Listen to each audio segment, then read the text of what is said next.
예민수의 경제 토크 유니스토리 자산운용 김장렬 본부장님 모셨는데요. 네, 최근 보시는 눈에 띄는 종목들, 관심 종목을 좀 여쭤보겠습니다. 옛날에 뭐 자료 쓰시고 리서치 하실 때는 기업 탐방도 갔다 오시고 뭐 자료도 내셨지만 요즘은 네. 이제 후배들 중에서 딱 쓴 것 중에서 똘똘한 애들 거, 이거 로직이 있는데 이런 게 좀 봐야 그렇죠. 되는데 이런 것들 픽업해서 말씀해 주시잖아요, 그죠? 예, 그렇습니다. 어떤 종목들 좀 지금 보면 될까요? 뭐 종목 말씀드리기 이전에 네. 제가 방송에서 뭐 아직은 제 소속이니까 네. 요거 그 디스클레이머로 말씀드리기 시작할게요. 네네네. 그 제가 말씀드리는 관심 종목 또는 모의 포트용이라 하는데 이건 저 김장렬 개인 의견이고요. 추천 아닙니다. 유니스토리 자산에 소송인데 이 관계 없음을 분명히 밝히고요. 투자자 판단에 도움이 되라는 참조용에 불과하다는 것을 상기시켜 드리고 당연히 투자는 책임은 최종 판단과 책임은 본인 투자자 당사자 있음을 상기드리면서 시작하겠습니다. 좋습니다. 네. 좀 책임감 있게 말씀을 드리면은 장이 애매하단 말이에요. 그래서 기본이 있고요. 기본은 좀 안정적인 거 아니에요. 그다음 또 하나는 하이 리스크 하이 리턴의 조합이 있어야 된다 봅니다. 그래요? 하이 리스크 하이 리턴 조합이 없으면 기본밖에 못 가니까.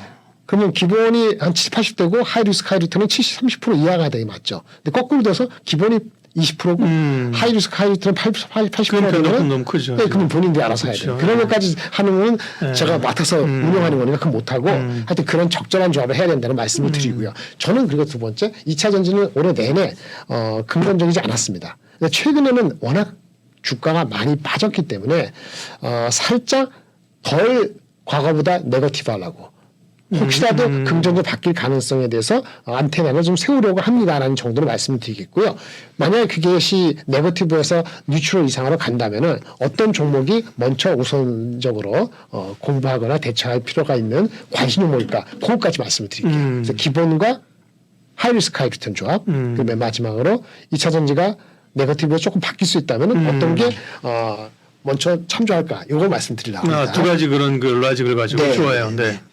일단 기본부터 말씀드릴게요. 순서 말씀드리면요. 동진 세미캠, 가나다입니다. 비올, UIL, 삼성전자 하이닉스 중 하나, 한국과 컴퓨터 이렇게 가져왔는데요. 동진세미캠은 이제 소재고 비올은 네. 의료기기고 삼성전자 하이닉스 아실 거고 한컴 비올기기. 같은 경우도 이제 AI 이런 모멘텀이 있고 맞습니다. UIR은 뭐 하는 UIL은 삼성전자의 휴대폰 부품 만드는 회사로 네. 시작했는데 아직도 그 매출이 거의 대부분이고요. 예. 근데 지금 4, 4분기부터 내년을 바라볼 때 성장 동력은 기존 삼성전자 휴대폰 부품이 아니고 예. 전자담배 그 부품 만드는 회사입니다. 우리 뭐 선배들이 있죠. 선배들이 누가 있나요? 그 이렌테, 네, EMT. 맞아요. 네네. 그런 회사랑 비슷하게 추구한다고 보시면 될 것 같아요. 그래서 필립 모리스 아시죠? 네. 그게 커스터머고요. KT 엔진도 커스터머입니다. 거기에 뭐 2차 밴더 그러는데 이제 뚫었어요. 점점 이제 가시화되고요. 아쉬운 점은 UIL은 좀 리스크는 그나마 이 중에서 리스크는 가장 시총이 작다는 거. 그만큼 거래 금액이 작아요. 네. 그 리스크가 있는 거죠. 네. 한가 컴퓨터는 그거보다는 크지만 이것도 변동성이 좀 큽니다. 하루에도. 그래서 UIL과 한가 컴퓨터는 변동성이 매우 크다는 거고 비율도 변동성이 크지만은 사람들이 이제 인식을 했고 리포트가 목표 주가하고 그다음에 프로그레스를 체크하는 리포트가 계속 나오기 때문에 아주 큰 리스크는 과거보다는 좀 줄어들고 있어요. 그래서 아까 시총이 작다. 그다음 거래가 덜 된다. 아니면 리포트가 덜 나왔다. 그런 측면에서 리스크를 본다면은 UIL UIL이 가장 리스크가 있어 보이고 한국과 컴퓨터, 비올 이런 동진 세미캠, 삼성전자 하이닉스 이렇게 리스크가 되겠죠. 규모로 따졌을 때. 근데 어떤 분들은 거꾸로 했을 때 그래. 그러니까 기존의 UIL이 더 커. 이렇게 볼 수도 있는 거죠. 그렇죠. 예. 네. 삼성전자 재미없어. 그럴 수도 있는 그렇죠. 거고. 예. 네. 근데 테마로 본다면은 테마가 반도체로는 삼성전자 하이닉스 또는 동세미캠인데 여기 보시면 뭐가 없죠? 우리 흔히 HBM의 장비주가 빠졌잖아요. 그렇죠. 예. 어느 정도 많이 올랐다고 한미반도체, 뭐 하나마이크론 이런 게 없네. 예, HPSP 뭐 이런 포함해서 그리고 또 그 정도는 아니더라도 주성 엔지니어링 이런 것들이 없지 않습니까? 제가 봤을 때 그것은 좀 더 빠지거나 아니면 시간이 지나서 실적이 좀 더 확인되거나 그럴 때 다시 한번 거래할 수 있지 않을까 싶어서 그래서 저는 소재주 가운데 동진세미캠을 그렇죠. 말씀하시는구나. 사실 동일세미캠 말고도 여기 하이 리스크 하이 리턴에 그 또 하나 그 소재주가 있긴 있어요. 예. 근데 그 왜 하이 더 리스크가 크다.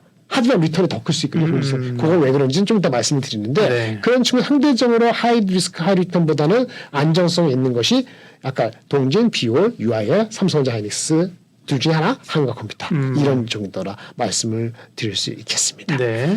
이 정도면 기본, 5개 정도니까 네. 대충 여기서 한 10몇 퍼센트 하면 50% 되는 거잖아요. 네. 그 나머지 하이리스크 하이리턴에서 20% 정도 하고 나머지 한 20% 정도는 뭐 현금 캐시가 하면 되겠죠. 그러면 하이 리스크 하이 리턴 종목을 네. 지금 말씀 적어오신 거 하겠습니다. 설명을 좀 해주십시오. 네. 네. 하이리스크 하이리턴의 첫 번째는 기억님 디그에서 넥스트 칩입니다. 넥스트 칩은 이제 아주 작은 회사는 아니에요. 네. 그 자율주행차를 만들 때 차량용 반도체 칩을 설계하는 회사예요. 자율주행차 이런 회사들은 우리가 차량용 반도체 본부장님이랑도 얘기했지만 네. 내년에 중요한 화두가 이제 자율주행, 네, 그렇죠? 그렇죠. 그런 네. 어떤 설계 이게 왜냐하면 또 이런 쪽이었는데 그런 얘기도 있지만 이제 온 디바이스 나오면서 이런 뭐 칩 맞습니다. 이런 종류들이 확 부각이 그렇죠. 되네요, 그죠? 네, 맞습니다. 어. 네. 그러니까 온 디바이스라는 것은 네. AI의 그 기능을 하는 데 있어서 우리가 클라우드로 인터넷을 통해서 클라우드로 그 요청에 갔다가 거기서 처리가 돼서 이렇게 오는 거잖아요. 그리고 약간 일반적인 거고. 근데 디바이스 내에서 바로 처리할 수 있는 거는 가볍게 처리할 수 있는 거고 그 디바이스 실제 사용하는 그 커스터머의 좀 입맛에 맞춰서 만들 수 있는 그런 서비스가 가능한 것이 온 디바이스 AI거든요. 인터넷 클라우드까지 안 갔다 오니까 빠르죠. 지연이 없고 그렇죠. 인터넷에 절단됐을 때 리스크도 절하고 그다음에 아까 말한 커스터머 테일러된 이게 서비스가 가능하고 대신에 제품은 여기 들어가는 AI는 좀 더 파워 컨섬션에 더 민감하니까 로우 파워에 되고 그렇죠. 여러 가지 전력. 있다 이 말입니다. 그게 이제 온 디바이스인데 네. 그러면 그런 온 디바이스는 새로운 제품 만들 때 온 디바이스 AI의 펑션을 집어넣어서 작동할 수 있게 한다는 거니까 제품의 설계부터가 액티비티가 많아질 거 아니에요. 그러니까 설계하는 회사가 필요한 거죠. 설계인데 설계를 반드시 설계하는 회사는 우리가 설계 회사, 패블리스 회사, 패밀리스라고 그러죠. 이 넥스트도 그런 회사죠. 반도체인데 자동차용에 들어가는 이미지 시그널 프로세서라는 칩을 설계하는 회사.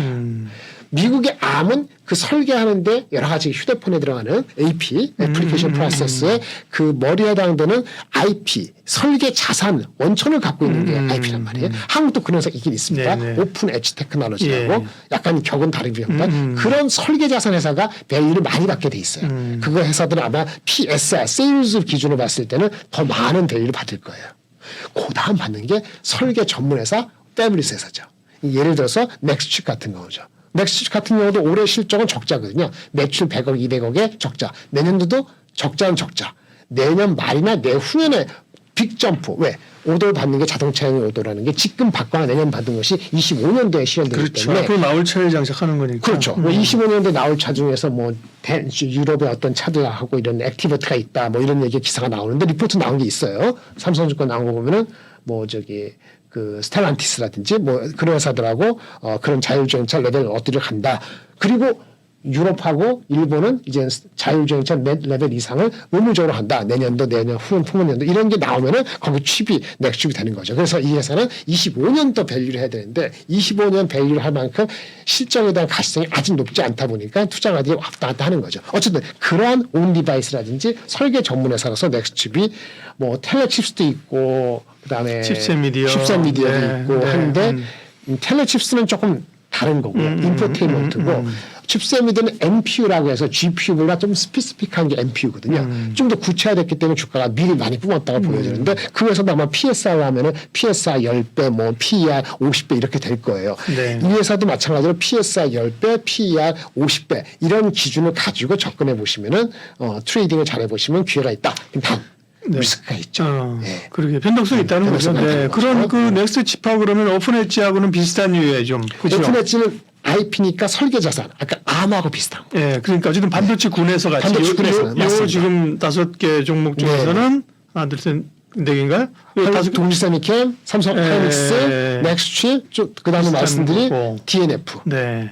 DNF는 뭐죠? 2000년 DNF는 소재입니다. 소재 반도체 소재. 반도체가 그다음에 이제 LCD 이런 거 소재예요. 반도체 소재인데 여기는 뭐냐면은 HKMG라는 게 있어요. 하이K 메탈 게이트라는 게 있어요. 실리콘이 이제 소스 드레인 게이트가 있는데 전자가 흐르게 하는데 게이트가 그걸 조절하거든요. 근데 전하가 도망가지 않게 그럼 잡아줘야 되는데 지금에 있는 그 재질이 소재가 그걸 잘 못해주기 때문에 전하를 잘 잡아줄 수 있도록 유전율 전하를 잘 잡아주는 것이 하이케이거든요. 고유전율 그런 소재를 개발하는 회사들이에요. 고유전 회사가 어떤 냐면 HKMG 그런 회사들이 레이크 머티리얼즈라는 회사가 있어요. 근데 레이크 머티리얼즈는 하이닉스 향으로 나가고요. DNF는 이제 회사가 팔렸습니다. 소울브레인의 최대 주주가 되거든요. 소울브레인 주주가 되는데 물론 삼성전자도 DNF 주주이기도 합니다. 그러니까 삼성전자가 DNF도 주주고 소울브레인도 주주인데 소울브레인이 DNF를 사게 된 거예요.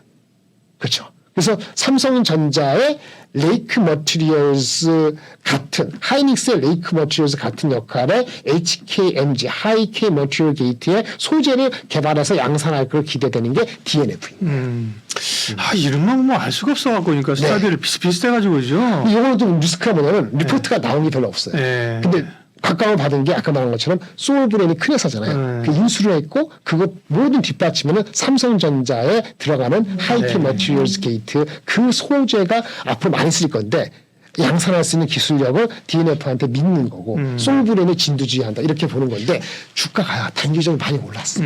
그래서 제가 아까 하이 리스크 하이 리턴을 하지만 주가가 많이 오르긴 했는데 바닥보다는 한 30% 이상 올랐는데 소울브레인이 DNF를 인수한다는 가격 있지 않습니까? 그 가격에는 아직 택도 없습니다. 물론 소울브레인이 인수한다는 가격은 뭐죠? 경영권을 프리미엄을 팔아먹으니까 주는 거죠. 예. 그거를 받을 수는 없겠죠. 우리 일반인들이. 근데 그렇게 하더라도 지금 2만 얼마인데 이것이 다시 뭐 2만 원 밑으로 내려갈 가능성은 리스크가 있다 하더라도 제가 없을 것 같고 업사이드가 얼마나 빨리 올지 더 아니면 그 중간중간 얼마나 이동가 있지가 좀 관건이긴 하죠. 단기적인 실적 가지고 접근할 수 있는 단계는 아니고 삼성의 HKMG의 포텐셜 이걸 보면서 3만 원을 볼지 뭘 볼지 이거를 가늠을 해야 되는데 리포트가 별로 없다는 게 좀 아쉬운 거고 넥스트림 리포트는 있는데 실적은 25년도가 발현된다는 것이 단점이고 리스크 포인트입니다. 네.